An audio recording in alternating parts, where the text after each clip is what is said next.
أعوذ بالله من الشيطان الرجيم. بسم الله الرحمن الرحيم.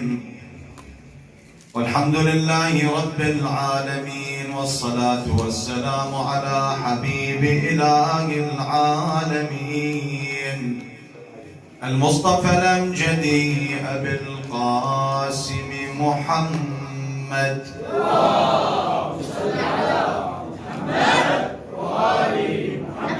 صلى الله عليك يا سيدي ومولاي يا رسول الله.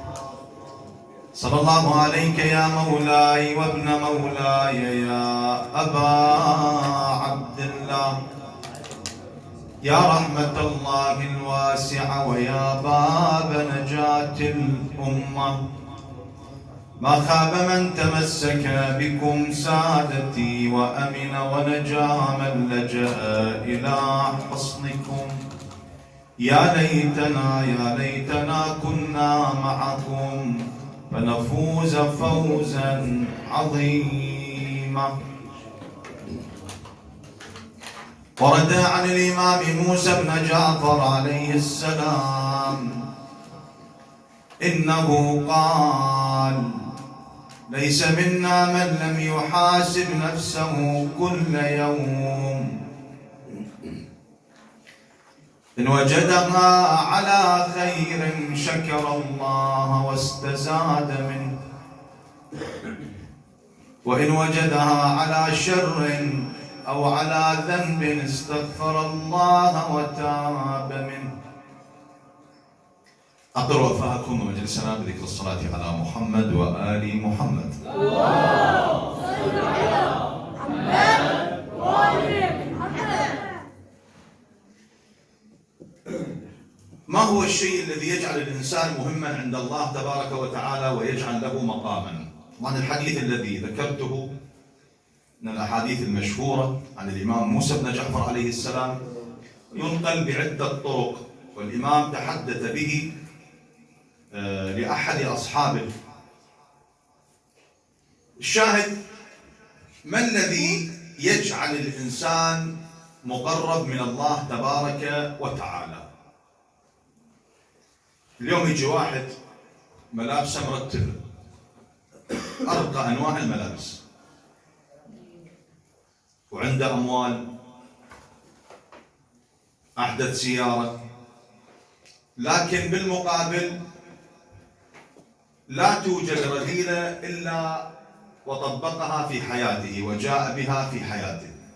هذه الأموال، الملابس الراقية، السيارة الحديثة، البيت الفارغ مثلا، ممكن أنه تقرب الإنسان إذا كان يتصف بالرذائل تخليه قريب من رب العالمين.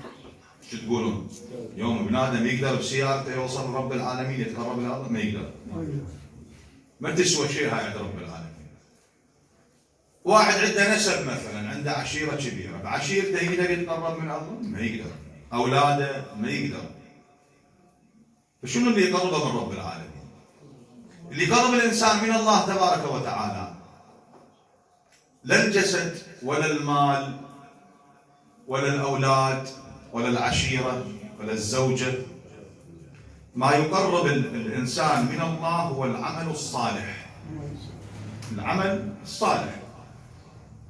مو العصر إن الإنسان لفي خسر إلا الذين آمنوا وعملوا شنو؟ الصالحات.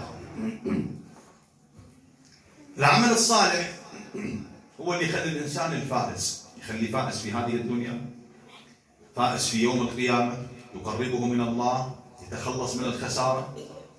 الله يقول إن الإنسان لفي خسر، كل الناس خسرانين، بعدين يستثني يقول إلا الذين آمنوا وعملوا الصالحات وتواصوا بالحق وتواصوا بالصبر. فما يقرب العبد من الله تبارك وتعالى هو العمل الصالح.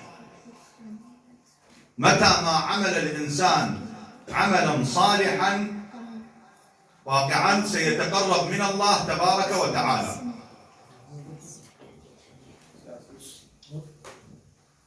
صلوا على محمد وآل محمد. اللهم صل على محمد وآل محمد. العمل الصالح أو الرذائل مصدرها النفس. تذكرون في ليلة من الليالي طرحنا بحثا يتحدث عن الخير والشر، وقلنا بأن مصدر الشر الشيطان والنفس الإنسانية، صح ولا لا؟ هاي النفس الإنسانية إما أن تكون مصدرا للشر أو تكون مصدرا للخير. كيف الإنسان؟ يريد الإنسان يحول نفسه إلى مصدر لا يخرج منه إلا الشر، يريد يخليها مصدر للخير ولفعل الخير والعطاء. اليوم أهم شيء أو أكثر شيء يجب على الإنسان أن يهتم به هي نفسه.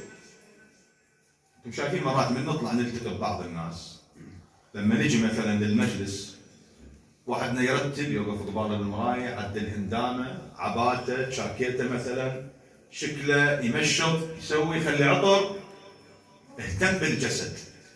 بس الواقع الأفضل هو الاهتمام بالنفس. أنا يوم اللي أطلع من بيتي ماكو مشكلة أرتب وضعي الجسدي، لكن بالمقابل كن هماتين أرتب الوضع النفسي، لأنه بنفسي سأكسب الحسنات أو السيئات من خلال النفس. لو تجيني حسنات لو تجيني سيئات. فالنفس جدا مهم، التأكيد والتركيز على النفس جدا مهم. أقصد على تربية النفس. شوف القرآن في سورة الشمس، أريد تحسبون وياي. احنا ايش عندنا؟ عندنا حروف للقسم. القسم الشرعي شو وقت يتحقق؟ أجي أقول مثلا والعباس بعد ما آكل. سؤال، هذا قسم شرعي؟ لا. هذا مو قسم شرعي. أقول وحق هذا القرآن بعد ما أطب البيت أخوي، أو ما أروح لفلان مكان، هذا قسم شرعي؟ لا. عندنا حروف. أولا القسم الشرعي إذا كان بالله، لما يجي واحد يقول والله أو بالله أو تالله، والله لن أفعل كذا، هذه يسمونه قسم شرعي تترتب عليه آثار وإلى حكم الخاص. أو يقول بالله أو يقول تالله.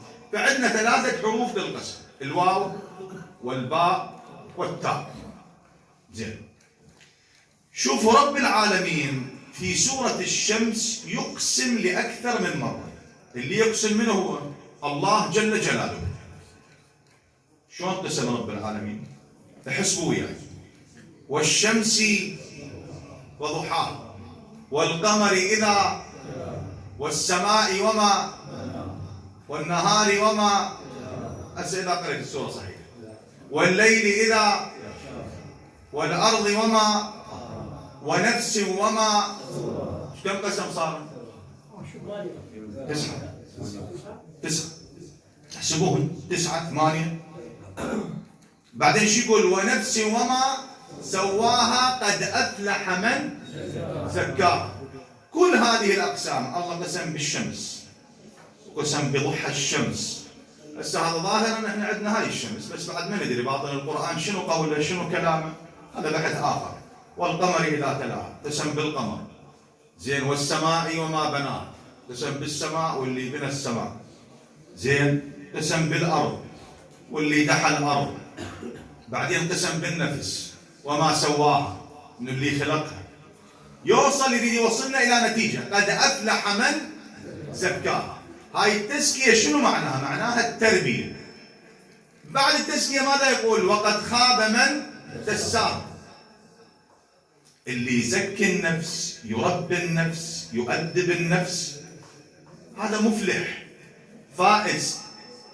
أما لا الذي يدسها في المعصية، في المحرمات، في الذنوب، في الرذائل، هذا يصاب بالخيبة على مستوى الدنيا وعلى مستوى الآخرة.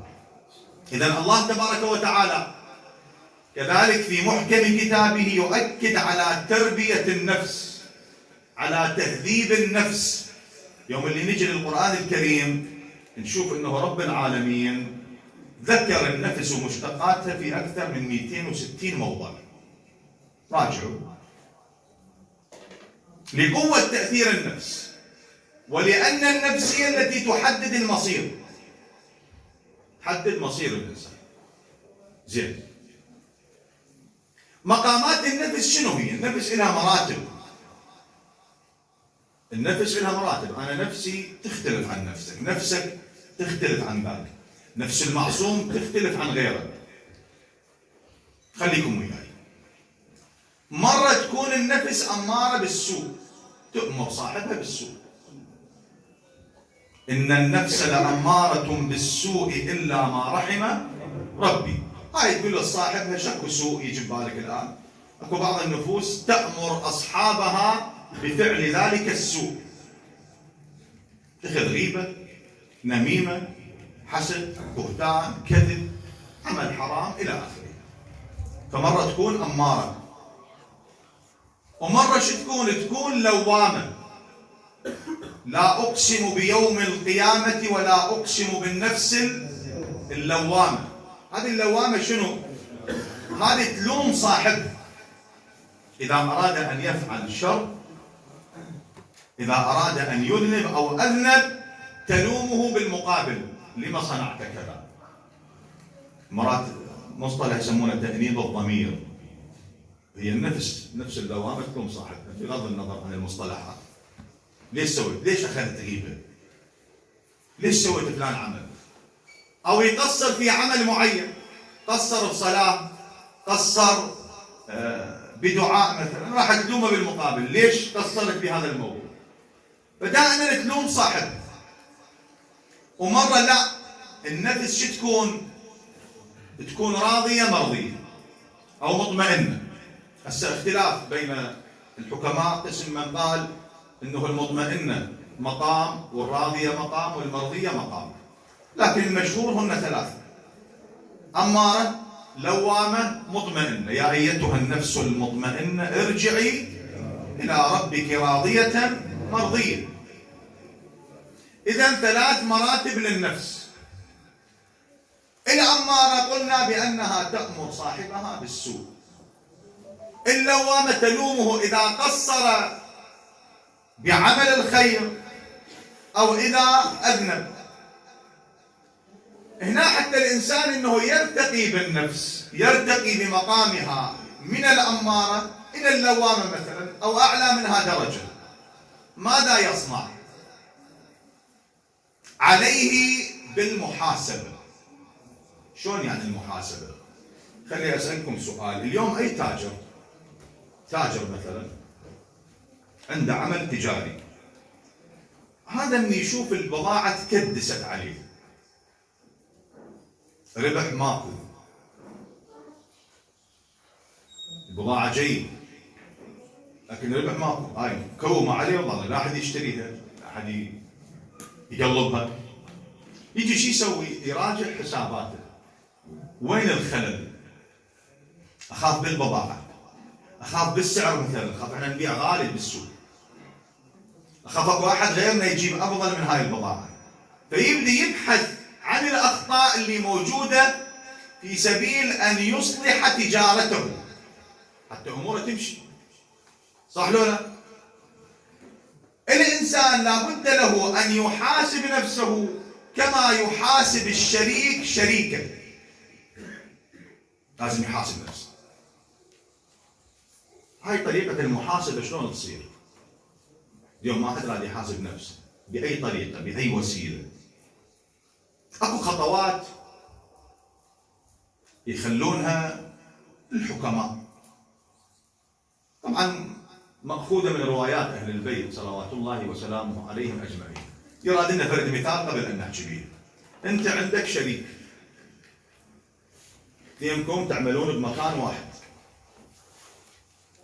أول ما تخلي بينك وبين شريكك شروط، تقول له أنا مثلا أجي الساعة 7 الصبح أطلع الساعة 12 الظهر، أنت تبدأ من 12 الظهر ل 4 العصر. مو تصير هاي الحالة. إذا اثنين تشاركوا علي يعني أنه تسوق بضاعة، أنت توقف بالمحل. وهكذا لابد من وضع الشروط بين الشريك والشريك. هذه يسمونه وضع الشروط. الخطوة الثانية اللي لازم تتوفر بين الشركاء هو يخلون فرد كاميرات مراقبة. شايفين بعض المحال التجارية اكو كاميرات مراقبه، وعاده ما تتوجه هاي الكاميرا وين؟ على المكان اللي بيه اموال، يجيب يخليه على الدخل. ليش؟ شنو السبب؟ خاف صاحبه ياخذ يمد ايده على الدخل، خاف عامل مثلا، خاف تنسرق الاموال. مو صحيح؟ هاي الخطوه الثانيه. الخطوه الثالثه هي خطوه المحاسبه. كل اسبوع، كل شهر تقعد انت وشريكك تحاسبه، هل قد ربحنا وهل قد خسرنا، ذني الك وذني الي، صح لو لا؟ مو صحيح؟ هاي تصير بين الشركاء. تمام. اذا شريك لقى شريكه بايق من عنده، صار شو يسوي له؟ حاسبه ولقاه بايق من الدخل، بايق من الاموال. النتيجه شنو هي؟ انتم وياي ان شاء الله. انت عندك شريك، وهذا الشريك يوم اللي جيت حاسبته لقيت بالنتيجه سارق من المال، من راس المال، شو راح تسوي له؟ لو تعاتبه، لو تعاقبه، عاتبه تقول له تعال انت هذا الملح والزاده كنا سوا وقعدنا وسولفنا وعشره عمر تاليها تبوقني، او تعاقبه مثلا، تعاقبه عشائريا، تعاقبه قانونيا. المهم انه لابد من المعاتبه او المعاقبه. هالخطوات الاربعه يجب على الانسان ان يطبقها على نفسه. يطبقها على نفسه. اولا المشارطه. مو في دعاء الامام زين العابدين ولك يا ربي شرطي، مضمون كلامه ان اهجر جميع معاصيك وان لا اعود الى مذمومك. انا مثلا عندي صفه مو زينه، اخذ غيبه، اذا عدت الحال مثل ما هو راح تظل الغيبه وياي للموت. اذا لا ردت اقتلع جذور هاي الرذيله، اخلي هاي الخطوات، شرط بيني وبين الله. شلون؟ اسم يا رب العالمين شرط على نفسي بيني وبينك، باكر اذا اخذت غيبه اصلي 20 ركعه.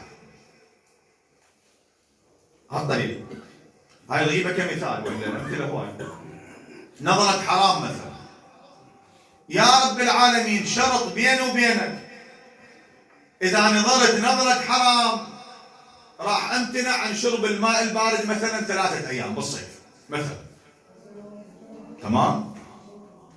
صار اليوم التالي، هاي شارطته بالليل، باليوم التالي خلصت النهار اجيت لليل. طبعا انا طول النهار لازم اراقبها، هاي نفسي اراقبها، خاف يمنى يسرى، ومرات النفس تقشمر صاحبها، قاعد بمجلس بغيبه يقول انا ما حكيت، فلان حكى، فلان هو حكى، وانت شو تسوي مثلا؟ تقرا قران ولا شو تسوي؟ مستمع، والمستمع مشارك.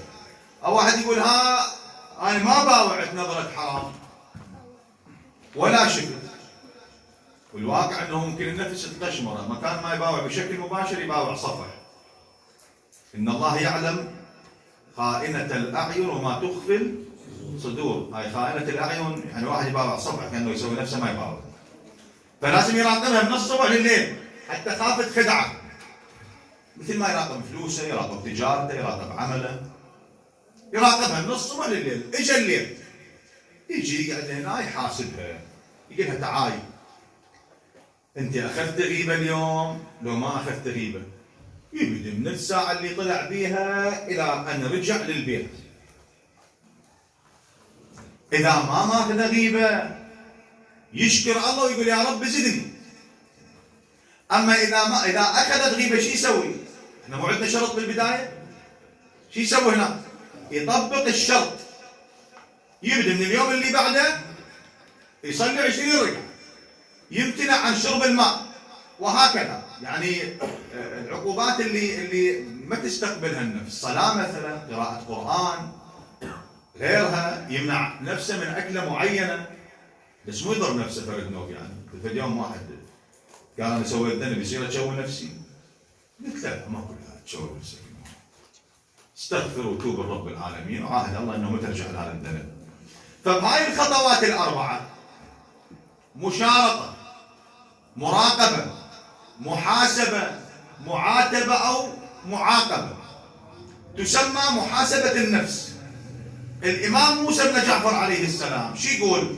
يقول ليس منا من لم يحاسب نفسه كل يوم. لازم كل يوم، مو كل أسبوع أو شهر أو سنة، لا، يوميا واحد يحاسب نفسه خوفا على فسادها، لأنه إذا تركها تفسد النفس.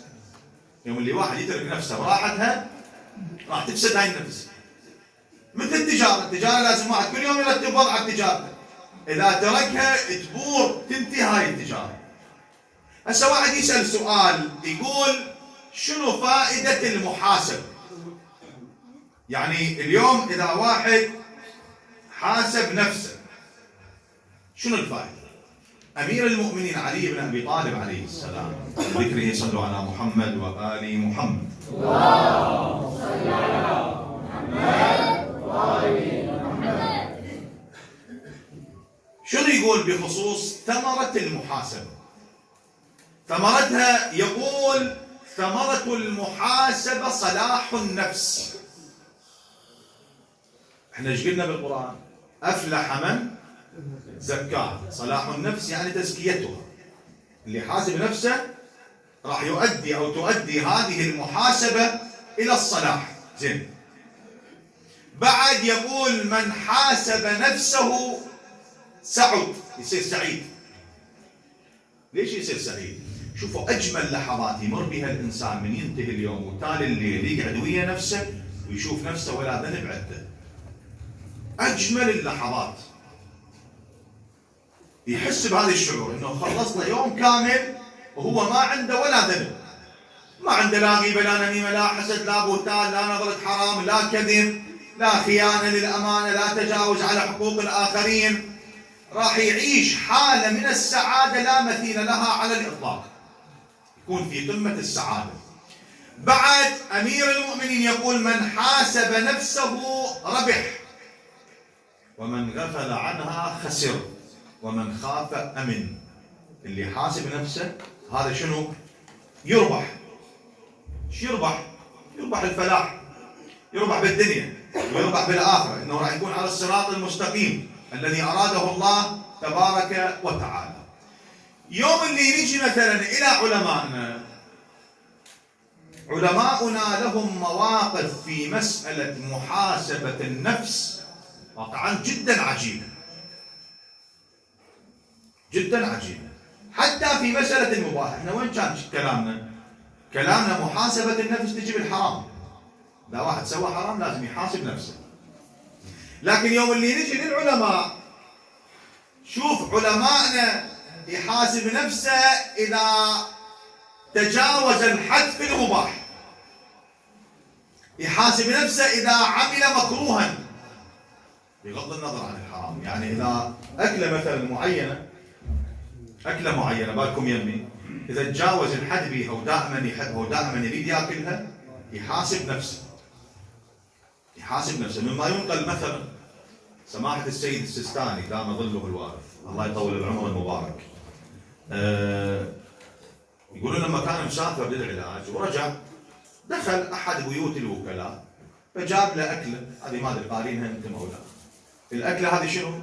جيمر العرب شايفينه كله. يقول خليتها قبالة، قلت له سيدنا أكل. يقول اكتفى بقطعة الخبز والشاي، الشاي فقط، ما أكل منها قط. شنو السبب؟ قال له منذ 20 سنة أو أكثر تذوقتها فرأيت طعمها طيبا فمنعت نفسي منها.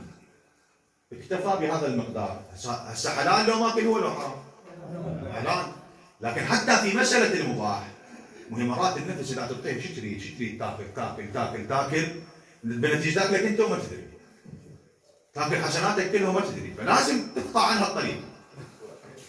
واحدنا مرات إذا جوعان ويقعد على السفرة يدوس ياكل، هو من اللي قلنا نفسه اكو إشارات من النفس تقول له اكل، يظل ياكل إلى أن يوصل للتخمة. هو هذا مو صحيح، مو صحيح. أنا ذكرت لكم فد ليلة من الليالي من كثر تجشؤه طال وقوفه بين يدي الله.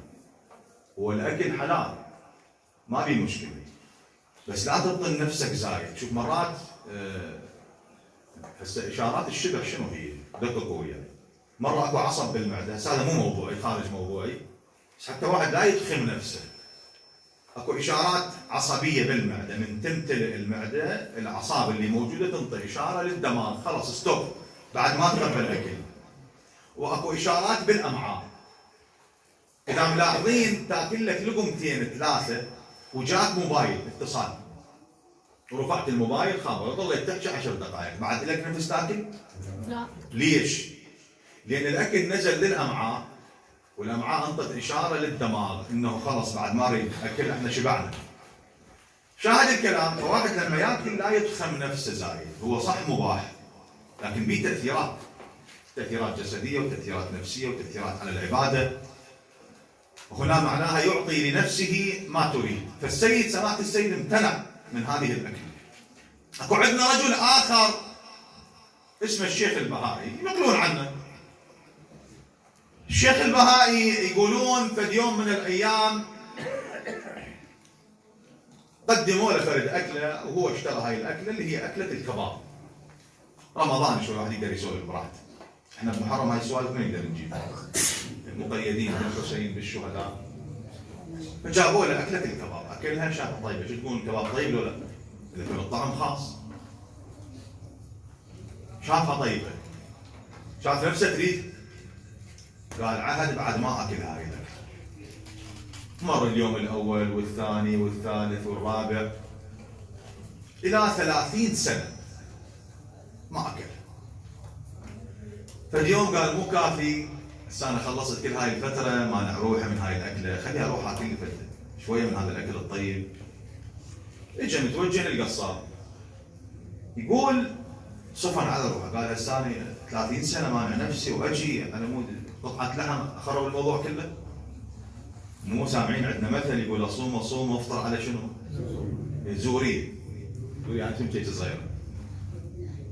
فقال شلون اخلص نفسي؟ شلون اخلص نفسي؟ باوع عربانه عليها واحد قال خليه اوقف قبال هذا الحصان اضايقه كذا بلكي يرفسني يسوي لي حتى اخلص. صدق وقف قبال الحصان، اجى هذا الحصان اللي بالعربانه ما يعرف الشيخ البهائي. ما يعرف، يقول التفت له، شوف المقام اللي واصل له. مرات ايش عندنا الكشاخ اللي مرتب عنده فلوس هو هذا بس وبس، بينما مرات اكو موظف بسيط شايل له مكناس يجوز هذا مقامه عالي وما ندري به، عند رب العالمين. فاللي بالعربانه ما يعرف الشيخ البهائي، يقول التفت له قال له يا شيخنا البهائي انت مشتهي كباب تاذي حصاني ليش؟ وصلتكم الفكره شنو ولا لا؟ ايش طلع هذا ابو العربانه؟ طلع الناس اللي واصلين عرف ما في نفس الشيخ البهائي. شنو اللي يدور بباله؟ عرف اللي في نفسه. يقولون بعدين صار هذا العربنجي استاذ الشيخ البهائي بالاخلاق. النتيجه العلماء بالمباح يحاربون انفسهم. يحاربون انفسهم بالمباح، فاحنا من الاولى من الاكمل من الاجمل انه الواحد يحاسب نفسه بالمحرمات. لا يقول يلا ايش سويت انا؟ هو ذنب بسيط. شنو ذنب بسيط؟ هي المشكله وين؟ المشكله بالذنب لو باللي اذنبت امامه. المشكله ترى مو بالذنب نفسه. لا، مش يقول اتق الله كانك تراه، فان كنت لا تراه فهو يراك. هذا المعصوم يقول الامام الصادق. فان كنت تعتقد بانه يراك ومع ذلك تعصيه فقد جعلته من اهون الناظرين اليك. بعض الناس لما يريد يسوي معصيه يروح للخلوه، يكون مكان ما حد يشوفه، ما بيعرف يسافر غير مكان حتى ما حد يشوفه. خلى هنا بهاي الحاله خلى رب العالمين اهون الناظرين اليه. بعض الناس يعصي ربه من ينامون اهله مثلا، من يكون وحده بغرفه. فالمشكله مو بالذنب صغير او كبير، المشكله انه انا عصيت منه، عصيت اللي يغذيني، اللي يشربني، اللي يوكلني، اللي يرزقني، اللي رباني، اللي خلقني، اللي اوجدني. لازم انه اخلي لنفسي حد في ارتكاب الذنوب. اقلها انت ما تساوين شيء امام رب العالمين. المهم طاعه الله تبارك وتعالى. المهم مرضاة رب العالمين. وانا عيشتي وخيري وكل اعمالي وكل الفضائل اللي موجودة كلها من رب العالمين. مو هذا يدخل واحد على الإمام الصادق يقول له يا ابن رسول الله أنا رجل عاص لا أستطيع أن أترك المعصية. يقول التفت للإمام قال له اطلع من قاع الله، سمعوا اطلع من قاع الله واعصي الله ما شئت، بس وخر من الكرة الأرضية. وإذا جاءك ملك الموت امنحه من ذلك واعصي الله ما شئت. وإذا أدخلوك إلى النار لا تسمح للملائكة واعصي الله ما شئت. التفت له قال له يا ابن رسول الله إذا طلعت من قاع الله وين أروح؟ راح للمريخ، المريخ المليان خالقه الله، وين ما يروح يعني السوالف شو اسمه القاع والكذا كل ما الله. بعدين قال ملك الموت انا مسلوب الاراده ما اقدر امنعه. كذلك يوم اللي ياخذون للنار فهو بامر الله تبارك وتعالى. قال له اذا كل هذا انت تعتقد به ليش تعصي رب العالمين؟ المعصيه لذتها ثواني بعدين ينتهي الحال يمشي، يعني تخلص لذتها ثواني فقط. بينما لذة العلاقة بالله ومناجاة الله وحب الله وطاعة الله باقية حلاوتها في القلب لا تنتهي. النتيجة انه على الانسان ان يسعى دائما لمحاسبة النفس. العباس عليه السلام شوف المقام اللي وصلت إليه نفس العباس. أنا ذكرت لكم ليلة اجى للمشرعة وكان عطشان اشتد بها الظمأ ولازم يشرب مي. شال الماء هو بيده. بعض الخطباء يعبر انه تذكر عطش الحسين، هو ما ناسي عطش الحسين على باله. ايش قال؟ يا نفس من بعد الحسين هوني. وأنا كذلك أقول يا نفس من بعد الحسين هوني لتعصي رب العالمين، لتوصلين للمعصية في سبيل الله، في سبيل تضحيات أهل البيت. ترك الماء ولم يشرب الماء، سيطر على نفسه. هو لو شارب مي ما عليه ذنب، بس هذا الإيثار، هذه أعلى مراتب النفس. وصل المستوى الأخلاقي عند أبي الفضل العباس إلى أعلى مستوياته. كذلك أنا أكون في مسألة الرذائل، مسألة المعصية، يجب أن أرتقي بنفسي، لأن المهم عند الله النفس مو الجسد ولا الملبس ولا الأموال. النفس قد أفلح من زكاها. خلونا نرجع للعباس عليه السلام. السيدة زينب بعد أن استشهد الحسين وجرى ما جرى في كربلاء، كان كلما مر بها خطب تذكرت قمر العشيرة، تذكرت الحسين. ليلة 11 يقول جابوا لهم النياق الهزل، عمر بن سعد جاب، وزينب مدللة أبيها، مدللة الإمام الحسين، مدللة قمر العشيرة. يقول أخذ عمر بن سعد ينادي يا ابنة علي دعينا نركبكم على الناقة. تقبل زينب؟ ما تقبل. السيدة زينب كان نسوان يدخلن عليها وهي ببيت أبوها أمير المؤمنين، دخلن يسألنها، يجيب ستار ويخليه، فيسألونه ليش؟ يقول لهم مو النساء تنقل إلى النساء، النساء تنقل. لا شافن زينب مواصفات زينب وشكل زينب راح ينقلن للرجال أو للنساء، وأنا ما أحب أمشي. لكن اليوم السيدة زينب من قال هذا يا ابنة علي دعينا نركبكم على النياق، نظرت إليه قالت يا عدو الله نحن بنات رسول الله، نحن بنات أمير المؤمنين، أنت تركبنا على الناقة؟ ابتعد، بعضنا يركب بعضا. عمرها تجاوز 50 54 55 أقل بشوية، اجت ركبت النساء، ركبت الأطفال، إلى أن بقت الوحدة. انتم تدرون الناقة حتى لو تبرك تبقى عالية، المرء يحتاج واحد يعينها حتى تصعد على الناقة. حيرة مو حيرة السيدة زينب واحد، تخيل انت، تخيل الموقف، خيم محترقة، اخوة مجزرين كالأضاحي على رمضاء كربلاء، ومتحيرة بالايتام بالنساء، ركبتهم وظلت. منو يركب زينب الآن؟ يقول بهالاثناء اجى الامام زين العابدين عليه السلام يتكئ على عصاه، كان عليلا كما تعلمون.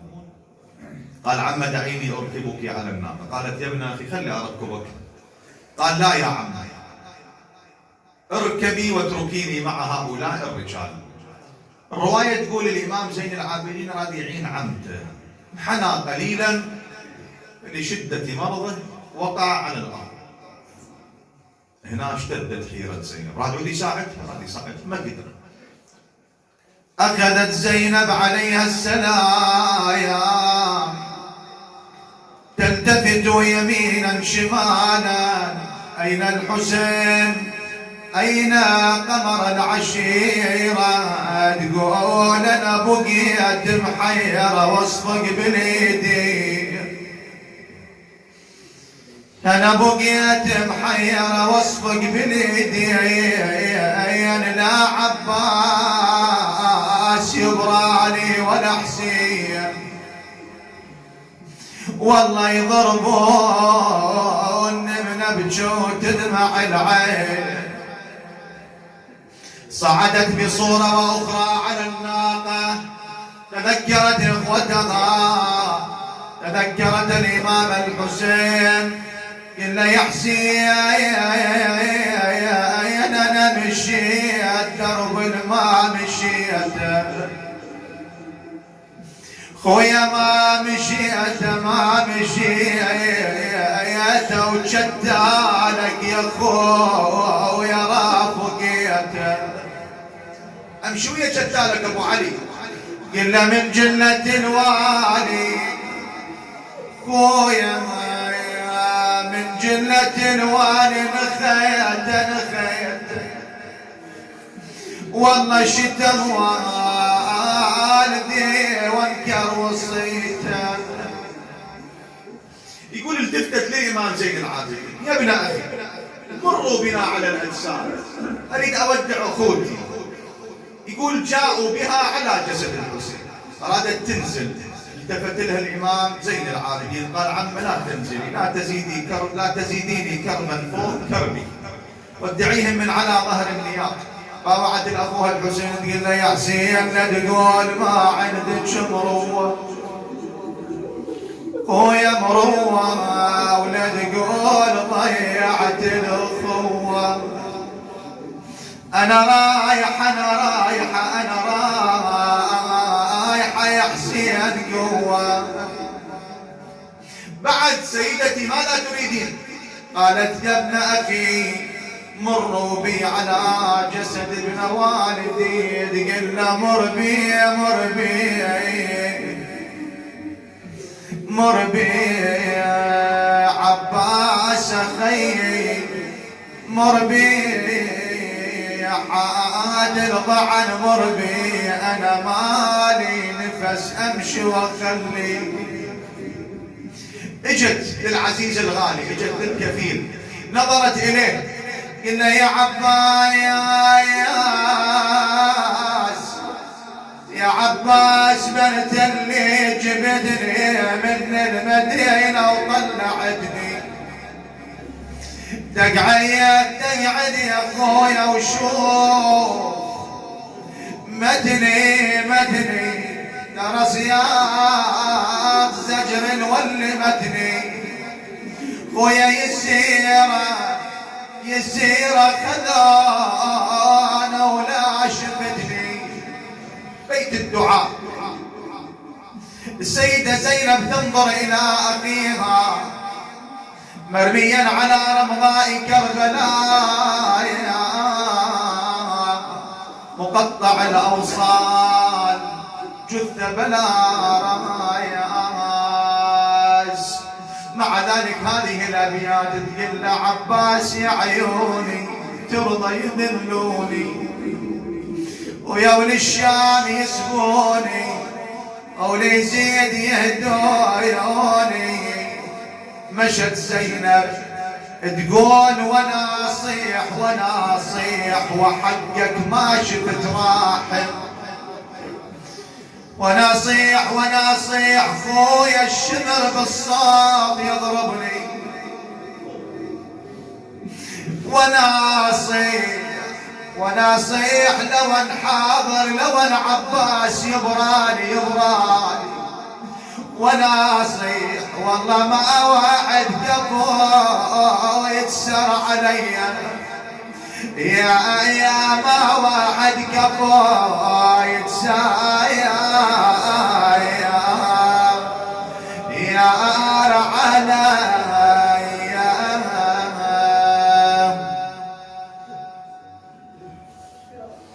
لا حول ولا قوة إلا بالله العلي العظيم. إنا لله وإنا إليه راجعون. سيعلم الذين ظلموا أي منقلب ينقلبون والعاقبة للمتقين. الآن جميعكم بصوت واحد والتوجه إلى الله 5 مرات. أما يجيب المضطر إذا دعاه ويكشف السوء، أما يجيب المضطر إذا دعاه، أما يجيب المضطر إذا دعاه، أما يجيب المضطر إذا دعاه، أما يجيب المضطر إذا دعاه، أما يجيب المضطر إذا دعاه. يا الله اكشف السوء عنا يا الله، فرج عنا يا الله فرجا عاجلا قريبا تراه كلمح البصر أو هو أقرب من ذلك.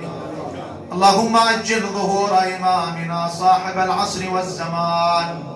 اللهم وفقنا لمراضيك، جنبنا معاصيك، لا تخرجنا من الدنيا حتى ترضى عنا. اللهم بمحمد وآل محمد، اللهم بمحمد وآل محمد اقضي حوائجنا وحوائج المحتاجين، شافي مرضانا ومرضى المؤمنين. من أوصاني بالدعاء اقضي حاجته يا الله، شافي مريضه يا الله. الحاضرين اقضي حوائجهم، شافي مرضاهم. إلى أرواح أمواتنا أجمعين، موتاي وموتاكم، موتى الحاضرين والسامعين والمؤسسين. رحم الله من يهدي الفاتحة مع الصلوات. اللهم صل على